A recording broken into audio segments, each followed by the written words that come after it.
Ignacio Carmona, este que os habla, se encuentra en un lugar que para mí es el lugar más mágico por excelencia. Perdonad que lleve el micrófono prácticamente como si fuera no un micrófono de solapa, sino un micrófono de mano, porque en este lugar, en lo alto de San Andrés de Teixido, azota la niebla, estamos en pleno julio, azota lo que es también el orvallo, esta lluvia fina característica, y estoy rodeado de animales salvajes, como son estos caballos que andan. Ahora lo vamos a ver. Mirad qué imagen. Una yegua con su potrillo y al fondo el santuario de San Andrés de Teixido, donde dice la tradición: quien no va de vivo va de muerto, encarnado en animales, insectos, con lo cual tienes que cuidarte mucho de aquello que pisas. Si os he traído aquí de monte, mirad el mar, la niebla, ya os digo, mientras en la península se están cociendo de calor. No sé si el audio va a ser bueno, porque obviamente azota muchísimo el viento, estoy en un lugar muy alto. Sí quería con este reportaje finalizar mi periplo veraniego por tierras galaicas y, por favor, permanecer muy atentos a una investigación. Vais a ver cómo me meto en un pazo abandonado que fue un sanatorio. Os voy a contar la historia, las voy a montar sobre las imágenes, todo lo cual os invito a que permanezcáis muy atentos y te quitaré cada uno de los lugares que van a salir en ese reportaje. He hecho una especie de síntesis de lugares ligados con el mundo celta, con la cultura de los muertos, con mundos preceltas, incluso con extraños mundos anteriores de pueblos venidos de la mar, muy enigmáticos, sobre los que se arrojan todavía muchos misterios. Por favor, en permanecer atentos al relato, porque creo que el relato y las imágenes que lo acompañan os van a demostrar mucho más allá de las psicofonías que trataré en otro lugar ya y en otro reportaje cuando llegue a mi casa. Doy por finalizado, no puede haber mejor vista que la que estamos contemplando, y aunque yo vengo muy veraniego, me gusta traeros aquí porque pienso que estáis conmigo y que de alguna manera podéis sentir el azote del viento, del orvallo, la niebla que se cae sobre el mar, y de fondo, muy al fondo, tenemos a ese santuario ligado a la cultura de muertos. Nada más, no puedo finalizar mejor reportaje de mi periplo por Galicia 2024 que en este escenario, San Andrés de Teixido.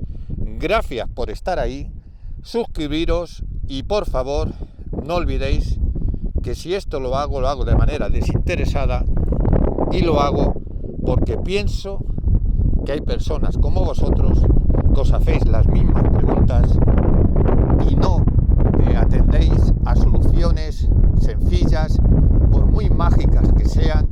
La magia también tiene un viso de realidad y la realidad también tiene un viso de magia.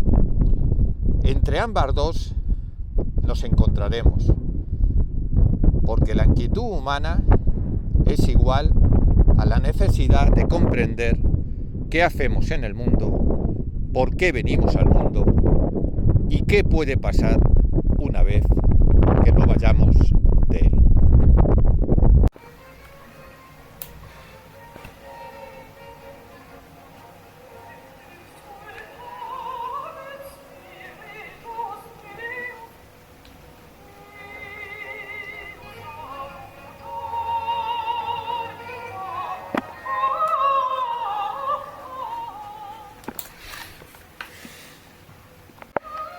El mapa de Ojea es un buen ejemplo del renacimiento de la cartografía en el siglo XVI.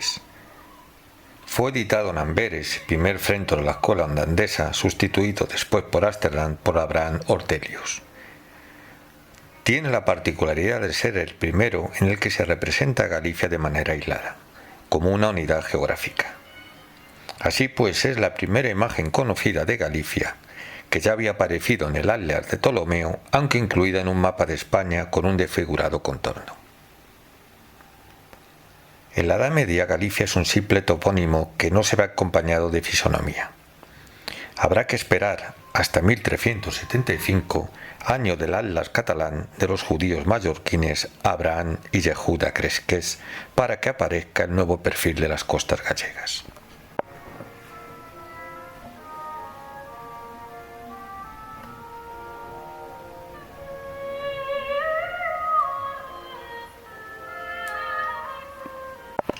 Mucho más adelante en el tiempo encontraremos el mapa de Barro Silvero, en donde se representa Libunca, una ciudad imaginaria o real a la que se identifica con Anca y Novium con Nera.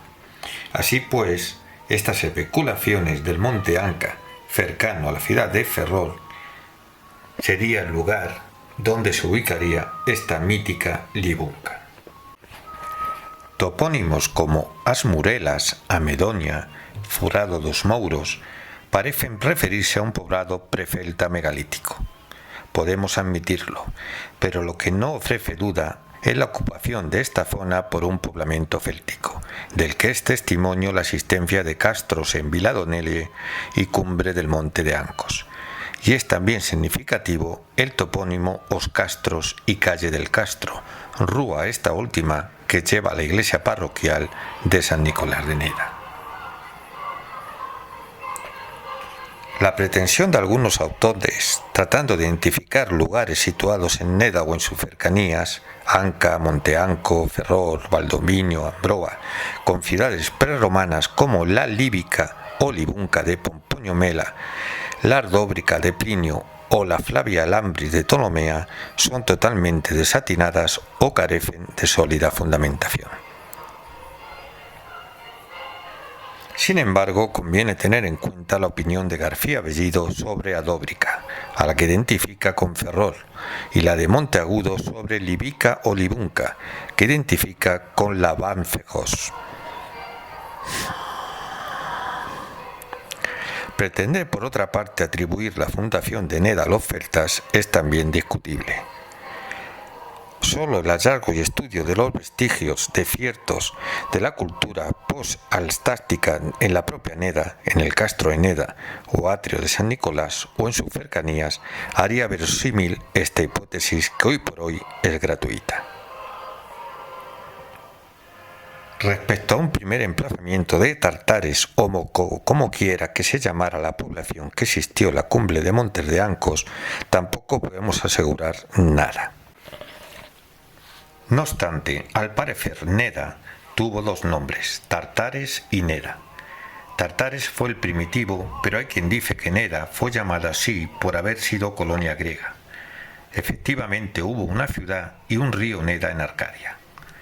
Es hora de que olvidemos estas fábulas del origen griego de ciertas antiguas ciudades y villas gallegas. Siempre hubo historiadores de una inagotable fantasía etimológica. Al griego Asclepiades de Mileto, que vivió un siglo antes de Cristo, debemos errores como el de suponer una colonización de héroes y gentes homéricas en Galicia, lo que ha dado pie a curiosos desvaríos históricos. Por lo que se refiere a Neda, en un documento casi milenario, es decir, año 977, se escribe también como Nepta y Nebda. Pero es curioso, anteriormente se llamó Tartares. No quiero dejar pasar esta ocasión sin llamar la atención sobre este nombre. Ahora que se habla tanto de la nación y ciudad de Tartesos, ¿sería tal vez esta Tartares Neda, situada en el fondo de la ría de Ferrol, una colonia no griega sino ciudad de Tartesos?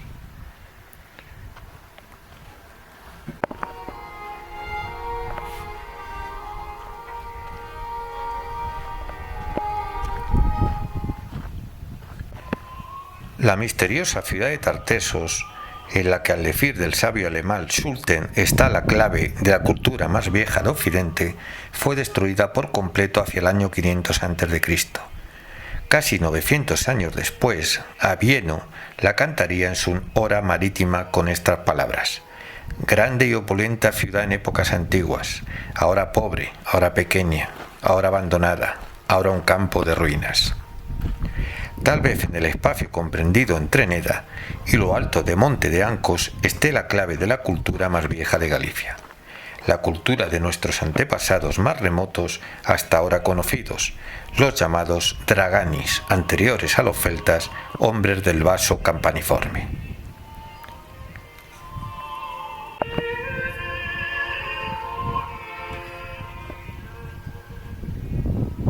Pero ¿quién eran estos draganis? Serían hombres que vivieron dentro de un imperio enigmático de los Finisterri, es decir, el Cassetiárides, un imperio comercial atlántico del estaño y del ámbar, productos tan codiciados como lo es el wolframio y el oro en otras épocas más recientes. Algunos autores, como Eugenio Montes, llamaron al estaño el wolframio de la antigüedad. En fin, así podríamos hablar de toda la comarca de Ferrolterra y de toda la costa ártabra. Incluso podíamos extendernos a todo el reino de Galicia. Son pocas pero importantes las huellas de aquellos tiempos lejanos.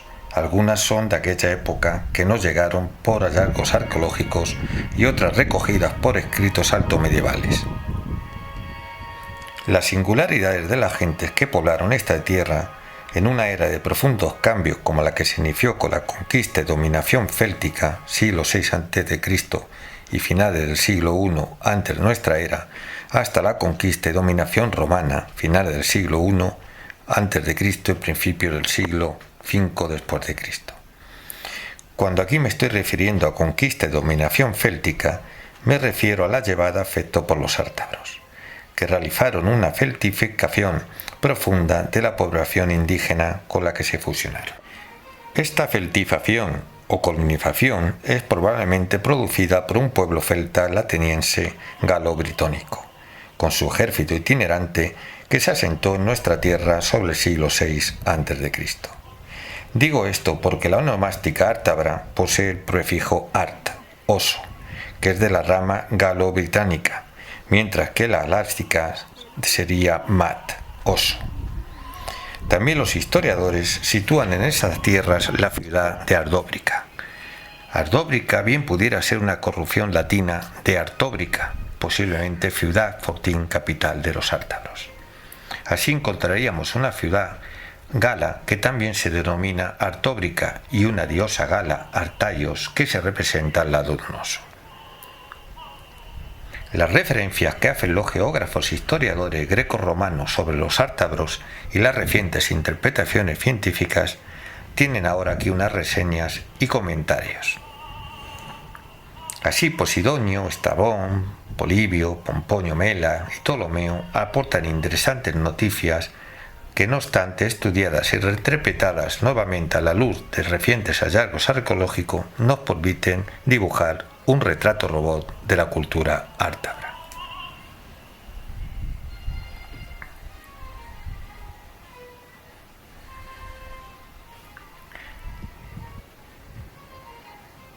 Estrabón cuenta que en cuanto al estaño, niega que se encuentre en la superficie, lugar común de los historiadores, ni sino que se saca del subsuelo y se da entre los bárbaros de más allá de los lusitanos y las islas Cassetiérides, siendo transportado desde territorio británico hasta Masalia.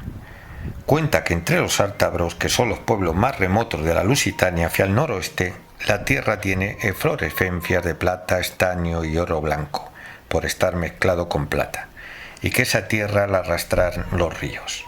Y las mujeres, rascándolas con sachos, las lavan en cribas entrelazadas en formas de cesto.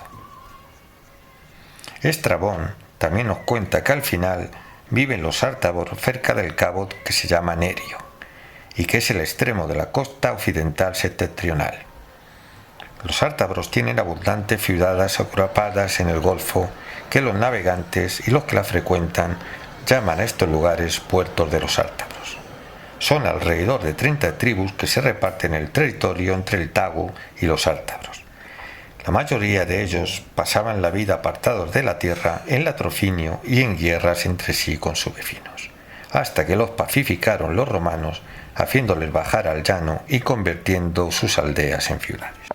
En varias citas los ártabros son la referencia geográfica porque eran conocidos por su singular cultura, especialmente su metalurgia y sus magos o jadones, Esta última denominación también está registrada como una referencia de no otras tribus ni accidentes geográficos. La situación del Cabo Nerio en la región de los Ártabros ha sido también motivo de discusión y polémica. Nerio es una forma de pronunciación latinizada de un etónimo indígena que se confunde con otros de origen medieval. Así tenemos a Neiro versus Negro, etc. Promotorium Nerium divida o deriva del pseudoetónimo Neri y es prácticamente céltico. Neri también significa literalmente los de mar o mareantes o mareanes, antiguos nemarinos.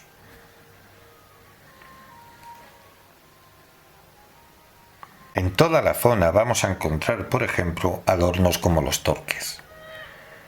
La política asimilacionista de Roma se apoyó en ciertos jefes locales, manteniendo su autoridad.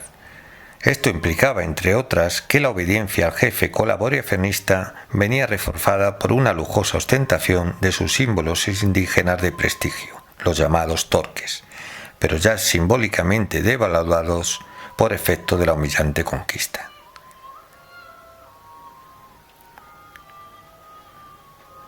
En otra época, los torques auros resaltaban por las dobles espirales de su diosa triple protectora, Brigantia, un desdoblamiento de la diosa madre Ana.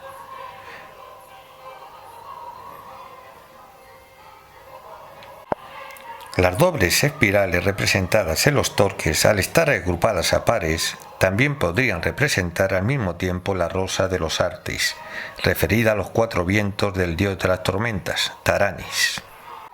No se debe, no obstante, incluir a los ártabros dentro de la treintena de tribus referidas como británicos, puesto que los ártabros son la referencia geográfica de los historiadores antiguos grecorromanos debido a la singularidad de la cultura y la metalurgia que en ellos habían observado. Ardóbriga debía ser la más importante ciudad. Además, es la única zona que tiene el sufijo briga, referido en los historiadores antiguos, que no debe ser confundido con Brigantia, en alusión a una divinidad antigua. La relación de Brigantia con la metalurgia viene dada porque sus 19 peculiares sacerdotisas, equivalentes al gran año lunar, celta de cada 19 años, mantenían un fuego sagrado. Además, ritualizaban con el rey de la tribu, el medium, la unión con su diosa, y estas sacerdotisas eran protegidas por una cofradía de soldados también consagrada a Brigantia, para los cuales la guerra y las hazañas eran parte de sus rituales iniciáticos. Los romanos los desprestigiaron diciendo que se dedicaban al latrocinio. Pluvio Craso fue procónsul de la España ulterior en los años 96 al 94 anteriores a nuestra era. Aquí se hace referencia no a las islas enclaves ínsula situado en la costa sur abierto, sino a los castros que en la costa ártabra poseen calas de refugio para varado de embarcaciones. Así, el castro de Lobadif, Santa Comba, Almeiras, etc., la descripción que se hace de las indumentarias de los habitantes más singulares de estos enclaves coincide con la de magos o jadones, es decir, druidas de la metalurgia.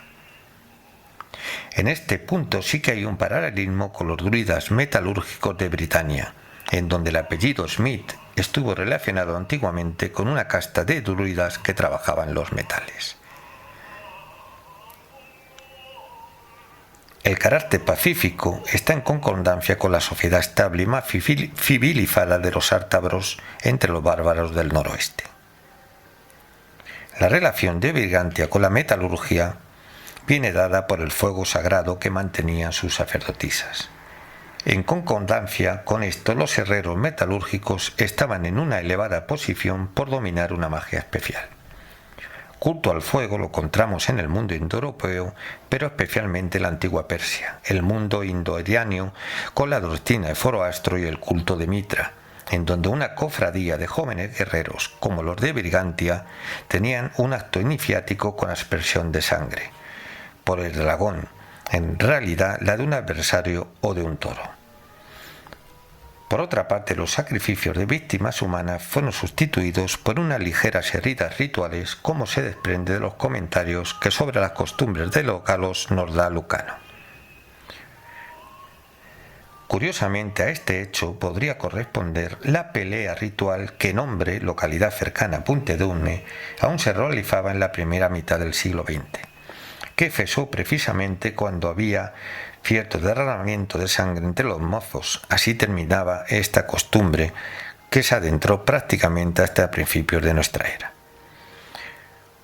En nuestra era contemporánea, es decir, mitad del siglo XX, los mozos que participaban en esta costumbre, en ella, en el Día del Espíritu Santo cristiano, como resulta de un sincretismo con la cristianización, se producían unas especies de batallas que acababan a la primera sangre. Entre los celtas estos rituales iniciáticos sangrientos se ofrecían especialmente a Taranis, al que también se le aplacaba con cabezas cortadas humanas y luego se sustituyeron por las del ganado.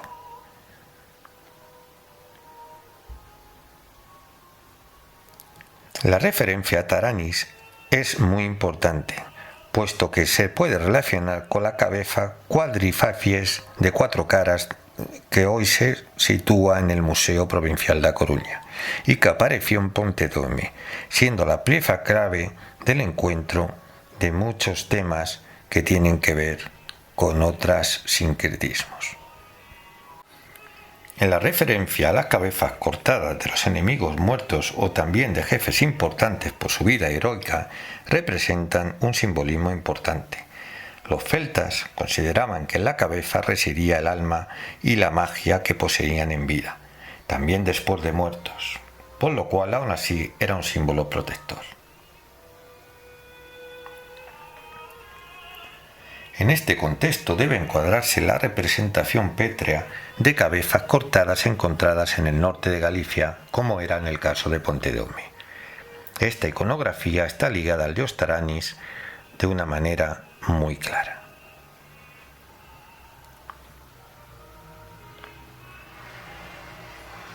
Algunos ritos que se nos describen, herederos de esta más remota antigüedad, también en la Galia, tienen que ver mucho con nuestras tierras de Galicia y hasta el pasado siglo XX se mantenían como testimonio directo de muchos de los padres y abuelos que lo vivieron. Estaríamos hablando, por ejemplo, cómo en la década de 1910 y 1920 habría que dar, por ejemplo, o se atribuía una rara dolencia infantil a una influencia mágica. Para curar esta dolencia, el niño era sometido a un ritual de contrahechizo. El ritual consistía en dar 9 vueltas a izquierdas, el Wiedersir céltico cuando se trataba de deshacer un hechizo y a derechas cuando se deseaba tener buena suerte. Cuando se circulaba a derechas se llamaba el de Osil, el del Sor, y esto se hacía alrededor de una iglesia llamada de San Juan de Piñeiros y San Vicente de Camouco. Quien fue un testigo de este rito nos describe cómo se acompañaba a este niño de 9 mujeres y un hombre que recitaba algo coreado por ellas a cada vuelta. También una mujer arrojaba una pequeña piedra hacia atrás.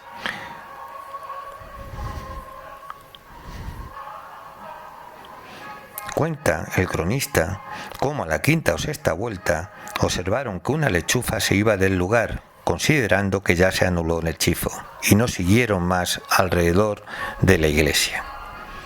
Igual rito de 9 vueltas a izquierdas, 9 mujeres y un hombre, pero culminado el rito se mordía el clavo de la puerta de la iglesia. Probablemente con este tararisco o acravo se pretendía liberarse del hechizo. El símbolo del clavo de hierro como protector es muy antiguo, ya que el hierro, inicialmente de origen meteórico o meteorítico, era el metal protector por su relación con el fuego, y las primeras almas también. En griego sideros, celta siderian, en lapón metal de site.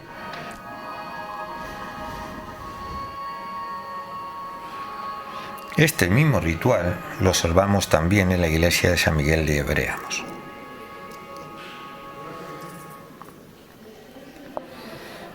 El dar gritos como Evoe alrededor del templo Sanita, nombre también latinizado, se relacionaba con el caldero sagrado céltico, que estaba dentro del lugar. En este caso, por ejemplo, podría ser la propia iglesia de Ebreamo.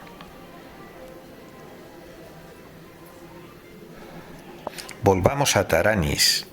Es una divinidad compleja que responde a la estructura mitológica de los dioses celtas, pero con raíces preceltas.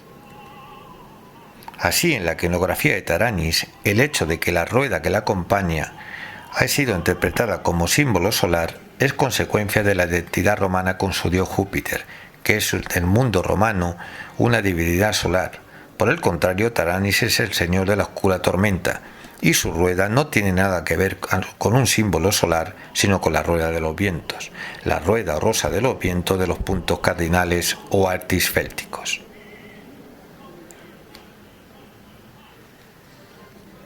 También se puede relacionar con la Taravara, llamada también rueda de la fortuna, que aún se ve en algunas iglesias de la Bretaña armoricana.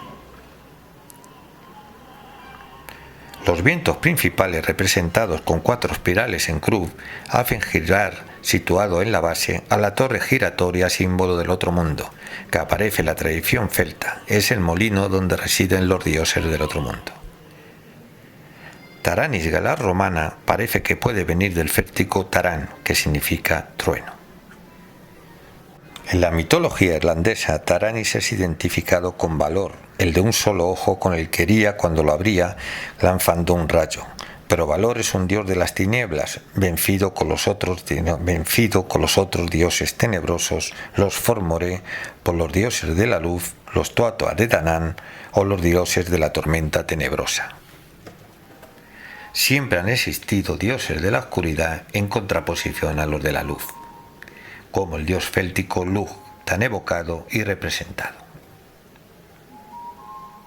La cabeza tetraprosopa de Pontedome es, pues, una representación del culto a Taranis. Las representaciones de las esvásticas de 4 espirales en la joyería ártabra y las dobles pares de espirales de los toques ártabros como los de Fentronia, San Manteño de Porto son una múltiple representación tanto de Taranis como de Brigantia. En relación con Fernunos tenemos una reminiscencia en los rituales de fertilidad que aún en el siglo XX se celebraban en el lugar conocido o Pozo de Cabrón o el Cornudo Fernunos, que es una poza del río Eume en la orilla de Irins, Cabanas. El Torques está relacionado, por tanto, con la diosa Ana, pues es el creciente lunar y sus dobles espirales son ambos también una antigua representación de dicha diosa preindoeuropea. Sus dobles espirales serían los ojos de la lechuza, que es un animal totémico representativo.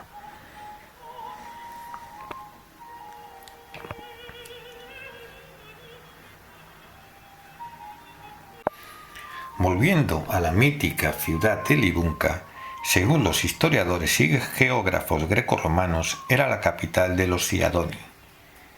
Como ya descubrió el ilustre historiador ferrolano Alonso López en su obra El largo título, y noticias particulares relativas a Ferrol, decía: se llamaba este país, es decir, la comarca de Ferrolterra, el país de los Jadones.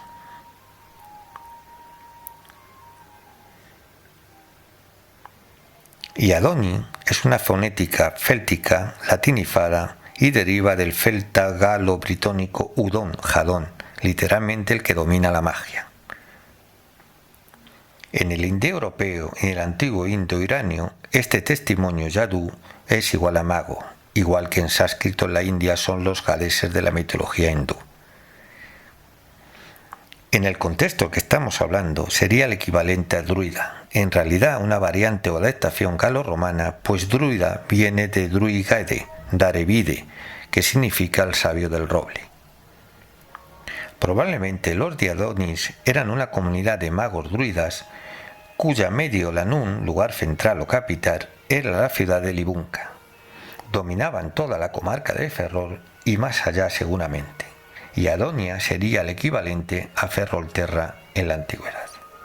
El poderoso señor de Andrade, mítico apellido de la comarca, también vendría de estas raíces del Gran Rojo, que sería otra manera de denominar a Taranis. El apellido deriva del galo-britónico Ande Rud y Andirayay. Andrade tomó este apellido del epíteto del dios, porque aún se conservarían reminiscencias rituales de su culto cristianizado. El lugar de la vencida donde de alguna manera se rendiría culto a Taranis o se le invocaría sería en el vecino San Miguel de Berea. Significa montaña celeste o sagrada, y la advocación de San Miguel, paladín celestial de la luz, refleja la sustitución cristiana de un dios de la montaña y de las tenebrosas tormentas que tendría culto en el calvero de la cumbre de Berea. En concordancia con lo expuesto, ese dios pagano al que se solía invocar en las cumbres y al que se le dedicaban rituales de sagre nombre y al que pertenecía con su representación la cabeza tetraprosopa de 4 caras de Pontedome, no es otro que Taranis, y su lugar de veneración San Miguel de Berea. Así pues, dejemos a un lado a los celtas, a los pueblos prefélticos, y habremos de alguna manera los ecos que han quedado en la idiosincrasia gallega. Entenderemos mucho mejor la forma de ser y de pensar del mundo gallego. En todo lo relacionado con la muerte y el último viaje, quizás uno de los rasgos más definitorios de una sociedad es la forma en la que sus integrantes acogen este hecho, la muerte. Los antiguos ritos mortuorios de Galicia suponen un fiel reflejo de las creencias y la actitud vital de sus moradores, que se enfrentaban al tránsito definitivo con una mezcla de irreverencia y profundo respeto. La muerte está integrada en la vida cotidiana de los parroquianos, subyace en las actividades más triviales y su siniestra sombra se advierte en los más banales acontecimientos. Las señales que anuncian la proximidad del tránsito alertan al destinatario de su inevitable final. Los que van a morir se preparan a conciencia para emprender el último viaje. La agonía cobra una dimensión social, consciente y pública. Intensamente influenciada por el catolicismo, la cultura gallega planta cara a la desaparición de la carne de la más honda devoción. El lecho de la muerte se reviste de religiosidad y el moribundo, rodeado de velas e imágenes de santos, recibe el viático y la extremaunción para ayudar a su alma a abandonar este mundo en paz con Dios y con la Iglesia. En la Galicia tradicional, rara vez la muerte se presentaba de improviso. En los días, semanas o incluso meses previos al fallecimiento se multiplicaban las señales premonitorias del trágico final.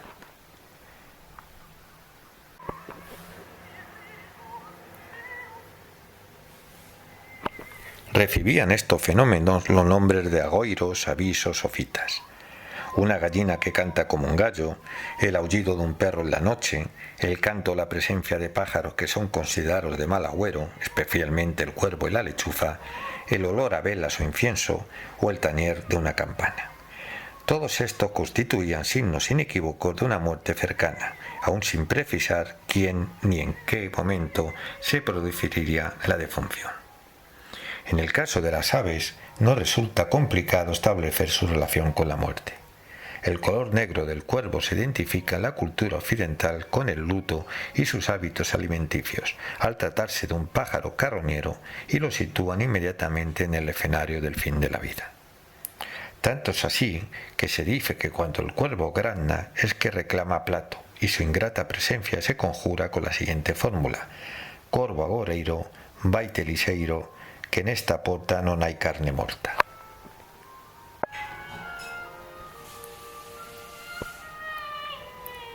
Existe una serie de rituales para defenderse del mal. Tras producirse la defunción, los vecinos y familiares del finado ponen en marcha un intenso ritual de protección contra el mal, en el que conviven objetos de carácter sagrado y otros cuyos simbolismos nos remiten a la práctica de brujería.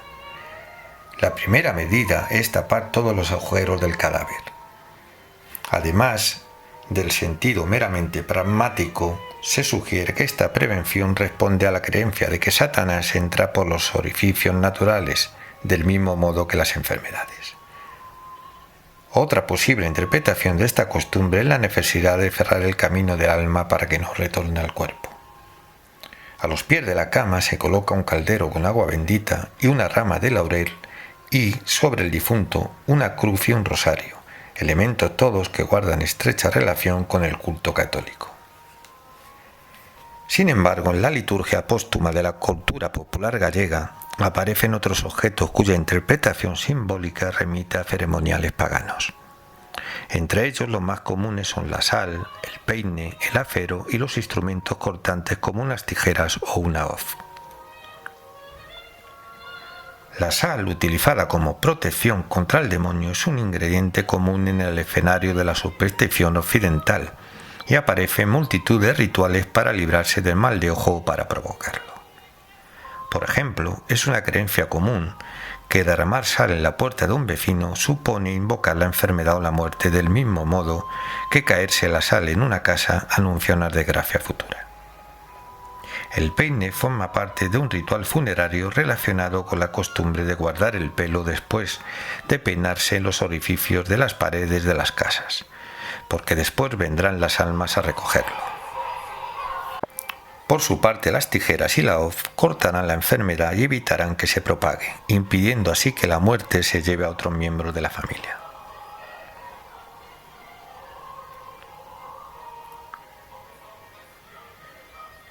Si nos adentramos un poco más en la parafernalia de meigas y menfiñeiras, encontraremos que los objetos cortantes y punzantes aparecen de forma recurrente como medios de combatir el mal, tal y como se ejemplifica en la siguiente fórmula que debe pronunciarse mientras se hacen cruces con un cuchillo y que sirve para ahuyentar la envidia de cualquier casa.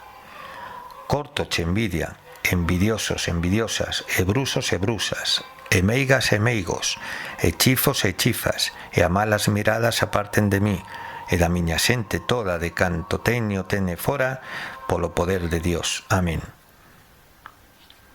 Por último, la forma de colocar el cadáver cobra especial relevancia en el ceremonial de protección. Así, en algunos lugares se ataba el brazo derecho a la pierna izquierda y el brazo izquierdo a la pierna derecha, formando con el cuerpo del finado una cruz en representación del Hijo de Dios. Existían también lo que se llamaban las cofradías de ánimas. Encargaban misas por los difuntos y abonaban parte de los gastos del entierro. Y esto se hacía con los ingresos procedentes de las cuotas que pagaban sus miembros. Una de las más importantes fue la de Compostela, aunque también proliferaron en otras localidades. La de Cotobade establecía en su constitución un canon mensual para pagar las misas, por los cofrades vivos y defuntos, y por las benditas ánimas do purgatorio. Tenían también la obligación de asistir a los forrateros que falleciesen en la parroquia de forma espontánea. En la Galicia tradicional encontramos la figura de las planideiras, también llamadas choronas o chorradeiras. En Galicia tradicional, las choronas tenían una función terapéutica. Sus apocalípticos llantos, su contorsionada figura, sus cabellos alborotados y desmadejado atavío contribuían a crear un ambiente propicio para el desahogo. Pero no era esta su única razón de ser. La contratación de las chorradeiras respondía a la necesidad de demostrar públicamente el cariño que las familias profesaban al finado. El número de planideras que asistían al entierro representaba también la categoría social y la posición económica de la casa a la que pertenecía el muerto. Durante el trayecto hasta el camposanto, esforzaban sus cuerdas vocales para lograr el mejor gemido. Su trabajo no consistía solo en llorar, sino en llorar bien. A pesar de que este oficio se extendió por toda Galicia, la más famosa chorradeira del país fueron las de las Rías Baixas, especialmente las de Cangas, de ahí el dicho a llorar a Cangas. Precisamente en esta localidad de O Morrazo nació a Torrosa, la más popular de cuantas hicieron de su congoja su forma de vida. Los familiares de un difunto acostumbraban a encargar misas por su alma durante al menos un año después de la muerte, oficios que en ocasiones han sido encargados y pagados por el finado en vida. De todos ellos, el más importante es el de Cabodano, que se celebra en el primer aniversario y en el que participan el mismo número de curas que en el del funeral, y al que suele acudir toda la parroquia. Este día, en la ría de Arosa, la viuda llama al marido en voz alta por todas las dependencias de la casa antes de salir para la iglesia. Muchas familias mantienen la costumbre de decir misas durante muchos años, o incluso durante toda la vida. Los parientes a menudo ofrecen en los días posteriores al entierro y en el Cabodano un novenario o misas gregorianas, que son misas durante 30 días consecutivos y con las que se consigue una indulgencia plenaria. El Día de Difuntos es la fecha en la que alcanza mayor intensidad los cuidados por los que dejaron este mundo. El 1 de noviembre es una cita inexcusable para los gallegos, que aún hoy en día acuden a los cementerios para limpiar las lápidas y poner flores frescas y cirios a sus seres queridos. Antiguamente, la víspera se dejaba pan en la mesa por si las ánimas venían a cenar. También en la Nochebuena y otras fechas señaladas se ponían los servicios correspondientes a los ausentes para que pudieran disfrutar de la velada con la familia. La noche de difuntos se mantenía a la lumbre del hogar para que se calentaran los difuntinios, por lo que no se debía barrer la lareira. También el 1 de noviembre se dejaba encendido el fuego de asar castañas, porque es la noche de las ánimas y vienen a calentarse. Había también costumbre de encender en las casas tantas lamparitas de aceite como almas se querían honrar, y algunas familias acudían por la noche al camposanto para poner velas en la sepultura que ardían durante toda la noche. Las teas cintilaban también en las capillas, donde se rezaba la novena de difuntos, y algunas mujeres piadosas rezaban y lloraban por sus seres. La idea de caminar como penitencia está profundamente arraigada en la cultura gallega. De ahí que las ánimas también se involucren en esta creencia y se vean abocadas a recorrer los caminos de la aldea por los siglos de los siglos, hasta que sus malas acciones sean perdonadas, bien sea por sus propios medios, bien sea con la colaboración de sus antiguos vecinos. Los que incumplieron la promesa de peregrinear al santuario a cuya advocación se habían ofrecido habrán de hacerlo después de muertos, o bien conseguir que un familiar o amigo lo haga por ellos. Hay ciertas apariciones cuya petición puede resultar mucho más que peligrosa. Es el caso de aquellos que, habiendo sido condenados a sufrir las penurias del infierno, no pueden atravesar las puertas del Averno por haber sido enterrados con el hábito puesto.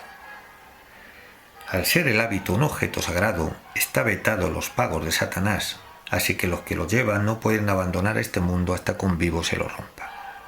Una vez libre de la mortaja, el espíritu se precipita por el tenebroso abismo que se abre a sus pies. Así lo describe el médico lugués Jesús Rodríguez López. Se abrió la tierra y tragó al difunto surero entre llama de fuego y una pestilente atmósfera de azufre. El peligro reside en que, una vez liberada, el alma arrastrará al visionario en su espeluznante viaje.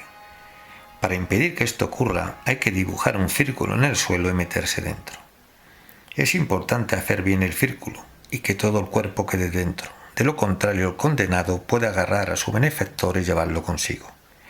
Otra precaución a tener en cuenta es que nunca hay que cortar el hábito de arriba para abajo, sino de abajo para arriba, para que el difunto desaparezca sin provocar la muerte del que lo libera.